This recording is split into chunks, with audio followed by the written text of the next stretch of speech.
인터뷰. 모두를 위한, 모두를 향한, 모두의 궁금증 훅 인터뷰. 윤석열 대통령 간호법 제정안 거부권 행사했습니다. 그러자 간호협회에서 공약을 지켜라, 약속은 지켜라 이러면서 준법 투쟁 얘기 나왔는데요. 이게 무슨 소린지 간호협회 입장 좀 들어보겠습니다. 김원일 대한간호협회 정책자문위원 모셨습니다. 안녕하세요. 네, 안녕하세요. 김원일입니다. 네, 대통령의 간호법 거부권 어떻게 들으셨어요? 일단 대통령의 간호법 거부권보다 더 네. 많이 놀랐었던 게 뭐냐면 네.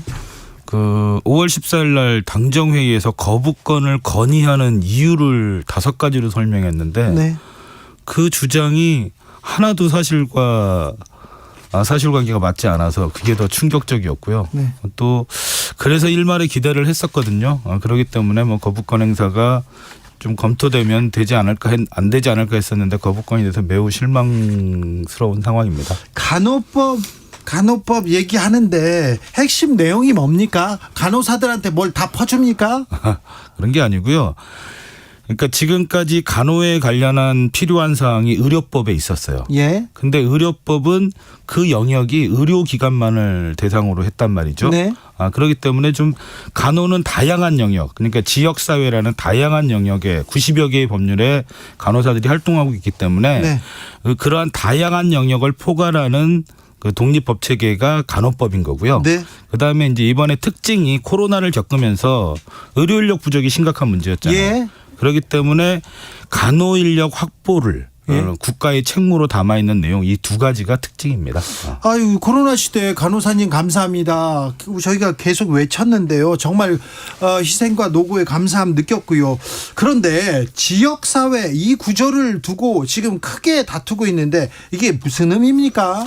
지역사회라고 하는 건 통상 의료기관을 제외한 영역, 예. 영역입니다. 그러니까 다른 법률에 의해서 의료기관은 이제 의료법에 의해서 규정이 되어 있고 다른 법률들이 있잖아요. 이걸 이제 통상적으로 다른 법률에서 활동하고 있는 간호조무사분들이 활동하고 있는 영역을 지역사회라고 하고 있는 거고요. 예. 현재에서도 일을 하고 있고 예. 그렇기 때문에 그냥 존재를 규정한 거지 다른 의미가 없습니다. 근데 그럼 간호법 제정안 이게 크게 의료 체계를 흔들거나 의사의 지위를 뭐 흔들거나 간호사가 처우가 많이 개선되거나 그런 것도 아니네요. 당연하죠. 의사는 지금 의료기관에만 있는 거고요. 예. 대다수가. 그러니까 뭐 의료법은 그대로 있잖아요. 네. 그렇기 때문에 그들의 지위를 건들 수가 없는 거고. 근데 지금 아까 뭐 우려한다는 게 그러면 지역사회에서 의료기관을 개설하면 어떡하냐. 그렇죠. 세상에 우려를 갖고 반대하는 사람이 어디 있어요.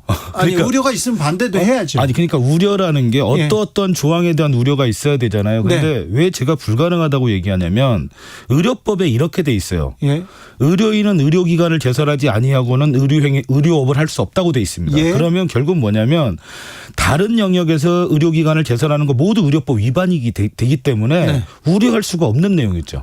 지금 일어나지 않을 일을 지금 아니 법적으로 일어날 수 없도록 처벌 조항이 다 있고 규제 조항이 다 있는데 네. 우려할 수 있다. 법이 처벌 조항이 있는데도 그게 그렇게 될 것이다라고 주장하는 게 그게 우려가 아니라 그건 상상이죠. 그런데 의사들이 반대합니다. 의사들이 반대한다. 간호사의 지위가 이렇게 올라간다. 의사들이 반대한다. 거기까지는 그럴 수도 있다고 생각하는데 왜 간호조무사들은 반대합니까? 간호조무사 분들은 사실 이번에 그 법정단체라는 걸 얻었어요. 유일하게 의료법에 없는. 네. 그런데 지금 간호조무사 분들 반대 이유는 고졸로 학력을 제한했다라고 얘기하는 거잖아요. 본인들의 학력 상한제를 고졸로 했다라는 이것도 팩트가 아닌 완전 아닙니까? 거짓말이죠. 당연하죠. 왜냐하면 지금 제가 자료를 하나 보여드릴 텐데 고졸로 제한을 했다면 예. 2020년 지금 그 간호조무사 합격자 현황이거든요. 네. 보시면 합격자 현황을 보시면 대학생도 많네요. 대학교 졸업자가 41%예요. 이게 국시원 자료란 말이에요. 간호조무사 시험을 지금 네. 그 관장하고 있는. 아니 그런데 어떻게 고졸로만 제한이 됩니까? 그리고 두 번째 더 당황스러운 건 이번에 보건복지부가 사실 허위 사실을 좀 유포하고 있는데 이 학력 조항은 2012년에 보건복지부가 신설을 했고요. 네. 2015년에 의료법으로 글자 하나 안 바뀌고 옮겨진 거고 간호법도 의료법을 그대로 갖고 왔습니다. 그런데 마치 얼마 전 그 당정회의에서 보면 그 간호법이 간호조무사를 학력을 차별했다라는 거짓말을 한 적 하고 있는 거죠.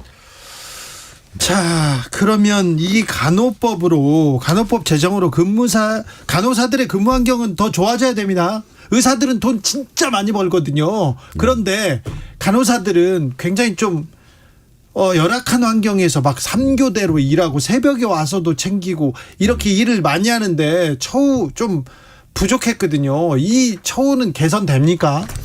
간호사 처우 개선은요 정책 수단입니다. 목적이 아니고 진짜 네. 목적은 간호사를 확보하는 거죠. 양질의 간호사를 확보해서 네. 국민들에게 좋은 간호 서비스를 제공하는 게 목적인 거고요. 그래요? 그리고 그래야죠. 간호사 처우 개선에 관한 건 처음 나온 건 2018년이었고요. 예. 그리고 이제 2023년 얼마 전에 발표가 있었죠. 예. 저 국가 정책으로.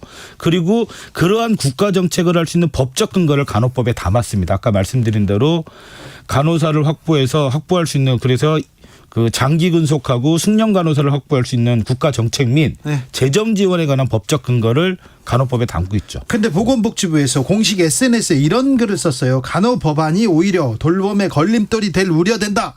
이렇게. 저는 정말 이번에 보면서 복지부가 정말 복지부인지가 정말 이해가 안 되는 게, 지금까지 노인 장기 요양보험법이 돌봄에 관한 법 아닙니까? 노인들 장기 요양에. 그런데 그 법에 간호사가 들어가 있잖아요. 간호사가 들어가 있고 같이 활동을 하고 있는데 갑자기 돌봄에 걸림돌이 된다는 건 말이 안 되는 거죠. 네. 또요. 정부 쪽에서도 이 얘기합니다. 지금 간호사들이 3분의 1은 입양기관이나 수영장, 청소년 보호치료센터 이런 데 병원 밖에서 근무하고 있는데 지역사회 조항 들어가면 본격적으로 간호사들이 병원 밖으로 나간다. 그리고 지역사회에서는 의사를 고용해서 뭐 병원 의료기관을 설립할 수도 있다. 이런 얘기까지 나오던데. 그건 완벽한 것도 거짓말이라고 봐야 되는 게요. 예. 지금 의료기관에서 탈의료를 추진해 왔던 건 보건복지부예요. 예. 왜냐하면 환자가 옛날엔 치료 중심의 환자를 환자라고 했는데 지금은 그러니까 의학적 치료로는 완치가 불가능한 만성질환자들이 많아요. 많아요. 저도 고혈압이 있고 저는 이제 당뇨는 없지만 이런 분들 병원에 입원하실 겁니까? 아니잖아요. 예. 그만큼 환자들이 의료기관뿐 아니라 시설, 가정에까지 다 확대돼 있는 거죠. 예. 근데 그분들이 병원에 가지 않는 이유는 의학적 치료로는 완치가 불가능하기 때문에 그렇거든요. 예. 그렇기 때문에 그런 분들을 다양하게 의료기관까지 가지 않고 서비스를 제공하는 게 바로 보건복지부가 추진해왔던 기본적인 목적이고요. 정부의 정책도 그랬죠. 네, 정책이 그랬는데 갑자기 이제 와서 탈의료를 뭐 지역사회로 나간다. 그러려고 지금까지 90여 개의 법률에 간호사를 전부 배치하지 않았습니까? 간호사나 간호조무사를. 네. 자기들이 배치를 해놓고 이제 와서 지역사회에서 이미 들어가서 배치가 돼 있는 걸 규정한 것뿐인데 예. 그거를 가지고서 뭐 탈의료를 한다는 말도 안 되는 소리를 하고 있는 거죠. 예. 자, 대통령이 거부권을 행사했습니다. 다시 국회로 공은 넘어왔는데 그래서 간호협회에서는 어떻게 한다고 합니까? 저는 아까 말씀드렸던 대로 그 거부권을 건의했었던 그 내용 자체, 이유 자체가 전부 사실이 아니고요. 네. 그렇기 때문에 거부권은 정당화될 수 없습니다. 네. 그렇기 때문에 이제 저희는 이번 계기를 통해서 그 문제를 해결하기 위해서 뭐 이제 준법투쟁 얘기를 했었는데, 준법투쟁은 뭐냐면 예. 불법 진료를 지시하는 의사의 업무를 거부하는 게 불법 진료고요. 또 하나가 다른 보건의료 직능의 면허 업무를 간호사나 뭐 간호조무사나 다른 일들에게 의사들이 시켜요. 예. 그거를 거부하는 준법투쟁을 지금 전개하려고 하고 있는 거고요. 예컨대 어떤 일을 시켰죠? 뭐 체열이나 심전도, 초음파. 잠시만요. 체열이요? 체열을 간호사가 하면 안 됩니까?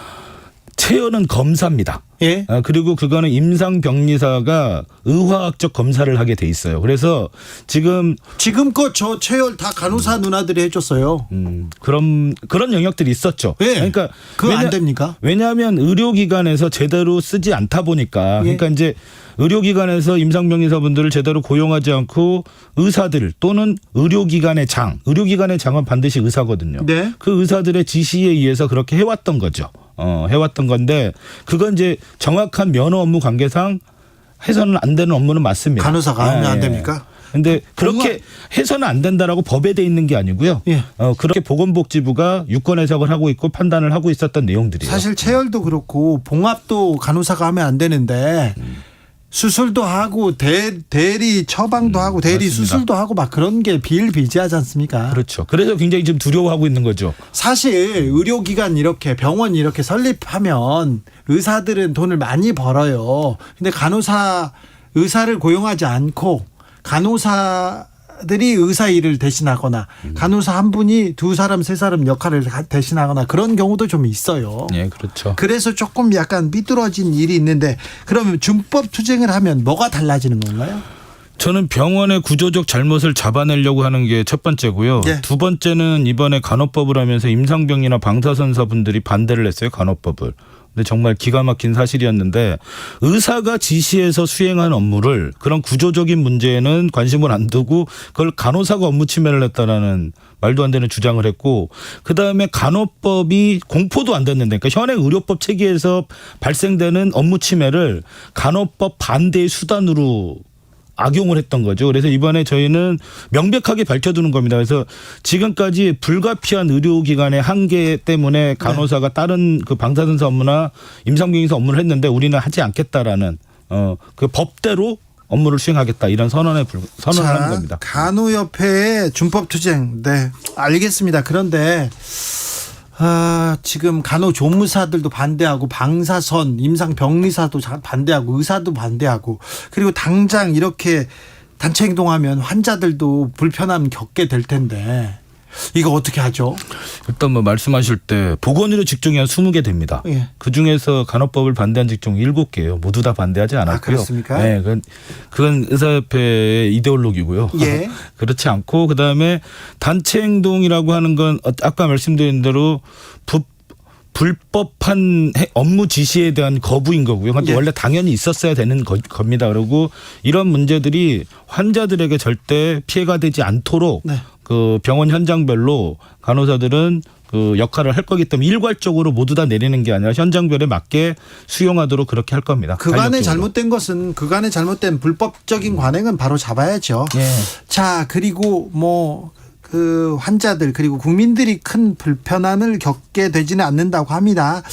근데 간호사들이 면허증 반납 운동 전개한다고 했는데 이거는 상징적인 거고요. 면허증을 반납한다고 해서 면허가 취소되지는 않아요. 그래요? 그러나 지금 보건복지부 장관이 간호사 면허를 부여했거든요. 예. 그렇기 때문에 보건복지부 우리는 한 달 동안 면허증을 걷어서 보건복지부 장관에 대한 지금 허위 사실을 유포했던 네. 복지부 장관과 차관에 대해서 고소 고발과 그다음에 그 소위 말해서 이분들에 대한 공무원으로서의 자격 미달에 대해서 저희는 선언하고 법적 조치를 그럴 예정입니다. 윤석열 대통령이 후보 시절에 간호사협회 이렇게 와서 잘 부탁드린다고 얘기했죠. 예. 간호법 제정하겠다.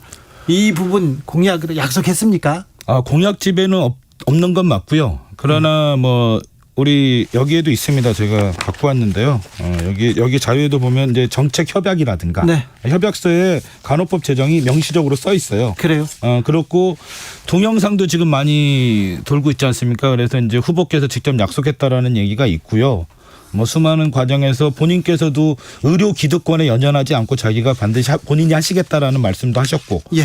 그렇기 때문에 간호법을 공약하지 않았다라는 주장은 그냥 옹색함 그 자체입니다. 네, 알겠습니다.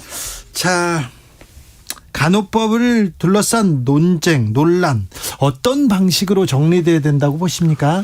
저는 간호법을 관련한 논란의 가장 큰 문제는 가짜뉴스라고 생각해요. 예. 만약에 그 간호법이 거부돼야 될 정당한 이유가 있다면 당연히 수용할 수밖에 없겠죠. 네. 그러나 정당하지 않기 때문에 거부권은 저는 무효가 돼야 된다고 봅니다. 그리고 근데 이미 이제 이렇게 됐기 때문에 이 제대로 되지 못한 잘못된 사실들을 국민들에게 알리고 네. 다시 제2법을 해야 되고 그리고 어차피 이번에 이제 간호법이 많은 이슈를 잡아먹었잖아요. 네. 그리고 국민들 모두가 알게 된 법이 된 만큼 제대로 국민들에게 알려서 네. 간호법 제정을 재추진하겠다. 이게 저희들의 앞으로 과제라고 생각합니다. 다른 의료단체 입장도 저희가 들어보는 시간 마련하겠습니다. 대한의사협회, 간호조무사협회에도 저희가 연락을 취했는데 아직은 응답하지 않고 있습니다. 오늘은 대한간호협회 김원일 정책자문위원 말씀 들었습니다. 감사합니다. 예, 감사합니다.